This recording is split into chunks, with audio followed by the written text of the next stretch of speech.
Mudik untuk merayakan Idul Fitri jadi momen penting bagi masyarakat Indonesia. Namun Lebaran tahun ini berlangsung di tengah efisiensi ekonomi. Adakah dampak ekonomi dari turunnya pemudik yang diprediksi terjadi tahun ini? Kami akan membahasnya bersama Wakil Ketua Komisi 5 DPR dari fraksi PKB Saiful Huda dan peneliti KOR Yusuf Randy Manilet. Selamat sore Bapak-Bapak. Sore Mbak. Selamat sore Mbak Masih. Saya ke Mas Yusuf dulu kalau begitu. Ya. Jumlah pemudik turun, indikator paling kencang daya beli lesu? Iya, saya kira memang kalau data pemudik yang turun ini disandingkan dengan data-data lain yang sebenarnya sudah kita lihat sebelum Ramadan bahkan mulai itu memang ada indikator terkait daya beli yang turun. Karena kalau kita misalnya lihat misalnya indeks penjualan real ya di bulan Februari itu mengalami perlambatan dibandingkan posisi yang sama di tahun lalu. Kemudian data-data yang lebih kuat misalnya kita melihat angka deflasi untuk komoditas makanan dan minuman itu juga mengalami penurunan. Ini seperti anomali sebenarnya karena di tahun-tahun sebelumnya menjelang Ramadan data-data ini mengalami peningkatan, tetapi khusus untuk Ramadan di tahun ini menjelang Ramadannya itu relatif justru mengalami perlambatan. Padahal kan kita tahu bahwa umumnya ketika mau menjelang Ramadan geliat masyarakat untuk mendorong atau melakukan konsumsi itu relatif lebih besar ya. Tetapi penggerak ekonomi. Betul. Kalau seandainya kita lihat dari data-data yang tadi kita sebutkan, justru itu tidak seantusias setidaknya jika dibandingkan. Kalau tadi Anda mengatakan sudah ada tanda-tanda sebelumnya bahkan sebelum mendekati Lebaran, apa penyebabnya? Ya, menurut kami sebenarnya ini adalah akumulasi dari faktor yang terjadi di tahun lalu dan juga di tahun ini. Kalau kita lihat misalnya untuk tahun ini Ramadan itu beberapa kejadian seperti misalnya PHK ya yang terjadi yang sayangnya terjadi di industri padat karya itu akhirnya ikut berimplikasi terhadap kemampuan daya beli masyarakat karena sekali lagi industrinya yang memang punya karakteristik angkatan kerja yang besar. Sementara untuk masalah-masalah di tahun-tahun sebelumnya itu masalah-masalah fundamental seperti misalnya turunnya kelas menengah ya yang sebenarnya sudah terjadi dalam beberapa tahun terakhir ini dan juga masalah deindustrialisasi karena ini juga ada hubungannya dengan PHK yang terjadi. Jadi ini memang ada masalah akumulatif dan juga masalah yang khusus terjadi di tahun ini sehingga ini berdampak ya dan terlihat dari data pemudik yang turun di Ramadan dan Lebaran tahun ini. Oke, Pak Saiful menanggapi pernyataan dari Mas Yusuf tadi. Salah satu hal yang membuat daya beli turun adalah terjadinya gelombang PHK dan itu sudah terjadi sejak lama dan puncaknya hingga saat ini terjadilah penurunan pemudik. Legislatif kemana selama ini? Legislatif atau punya alasan lain misalnya kenapa jumlah pemudik turun? Ya, memang banyak faktor memang yang kita bisa analisa kenapa pemudik kita turun. Memang kalau dibanding dengan tahun 2024 memang turun. Tahun 2024 kita ada kurang lebih sekitar 197 juta. Tahun ini diperkirakan 147 juta. Jadi memang ada penurunan. Nah, ada fenomena menarik Mbak terakhir itu. Ada kecenderungan pola mudik masyarakat kita yang berubah. Jadi kalau kemarin sampai hari H memang kita lihat memang tidak ada lonjakan yang cukup signifikan dibanding tahun sebelumnya. Nah, saya melihat memang ada pola yang berubah. Mungkin saya membayangkan mungkin pasca Lebaran plus 2 plus 3 mungkin ada yang baru mau melakukan mobilisasi untuk mudik Lebaran. Itu yang pertama ya. Yang kedua ada tren baru yang disebut sebagai frugal living itu. Jadi masyarakat kita cenderung untuk menghemat dari situasi mudik Lebaran ini. Menghemat dalam pengertian mereka sengaja untuk tidak mudik dengan pertimbangan ingin menghemat biaya hidup mereka gitu. Nah karena itu mereka menunda itu. Nah tren ini juga akhirnya mempengaruhi kenapa mudik Lebaran kita relatif turun dibanding pada tahun sebelumnya. Karena tren frugal living itu baru terjadi memang tahun ini. dan itu survei juga dilakukan oleh teman-teman Kompas, trennya cukup tinggi, perilaku masyarakat kita yang ingin saving keuangannya dan sambil melihat situasi ekonomi ke depan seperti apa. Oke, Mas Yusuf, yang disampaikan oleh Pak Saiful, Anda setuju atau tidak? Salah satunya terkait dengan frugal living. Frugal living di sini dalam artian memang menghemat atau memang terpaksa menghemat karena nggak punya uang?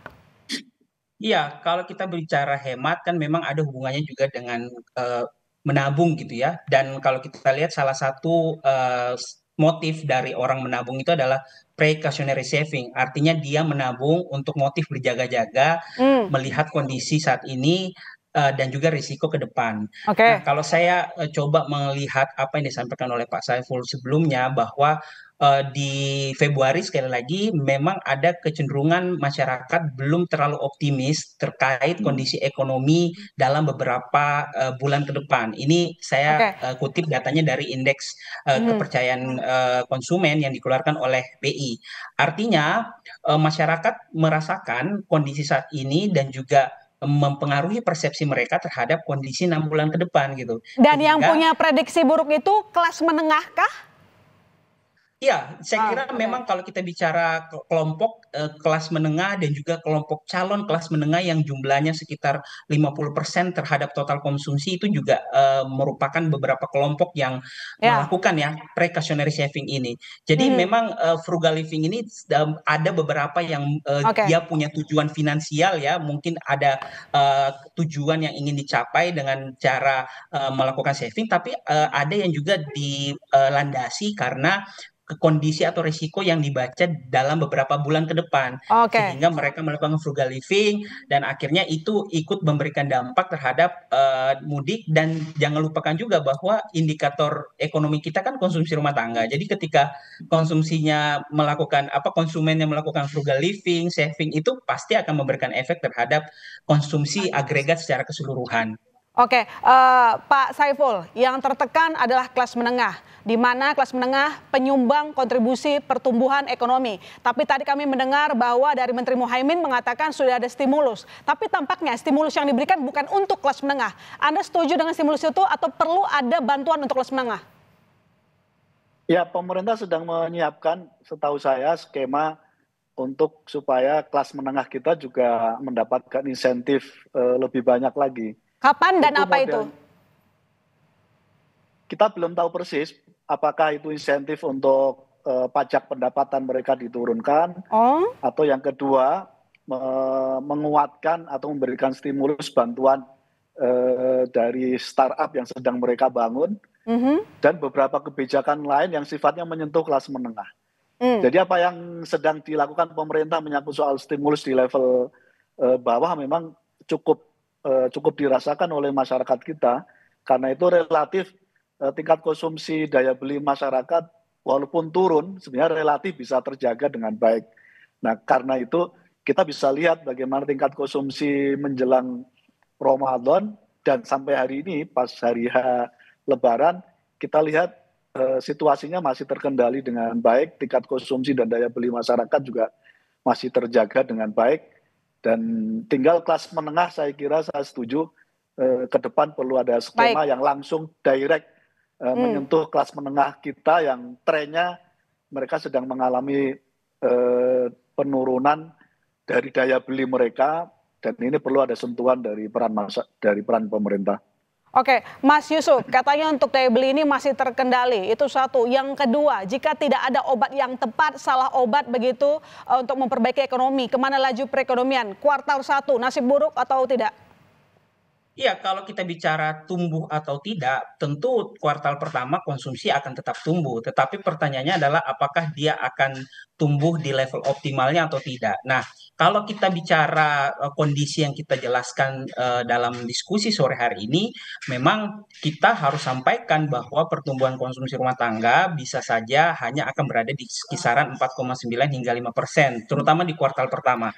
Dan kenapa kemudian pertumbuhan ini relatif tetap tumbuh tetapi melambat, kalau kita lihat dari batas bawahnya, karena sekali lagi aktivitas dari ekonomi yang tidak semeriah ya, tidak segeliat. Jadi memang aktivitas ekonomi itu tetap ada, tetap kita perhatikan dan tetap terlihat di beberapa pusat aktivitas ekonomi. Tetapi sekali lagi kalau kita bicara aktivitas secara keseluruhan, pertumbuhan ekonomi itu kami kira memang tetap tumbuh dengan catatan melambat ya.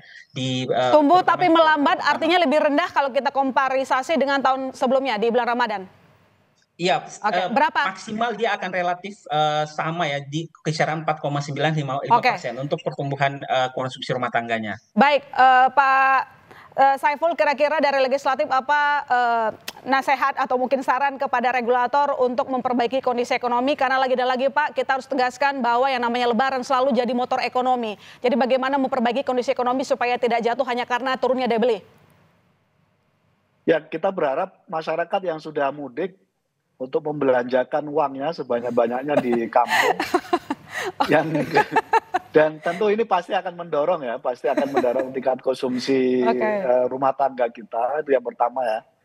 Yang kedua, memang jujur harus diakui pemerintah sedang dalam masa transisi ya, membuat berbagai skema dari restrukturisasi ekonomi kita dengan berbagai model yang sekarang sedang diterapkan oleh pemerintah, baik pembentukan Danantara, baik beberapa skema ekonomi yang lain.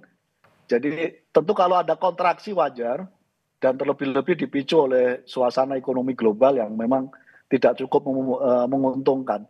Tapi ada catatan penting dari situasi ekonomi global yang begitu tidak menentu.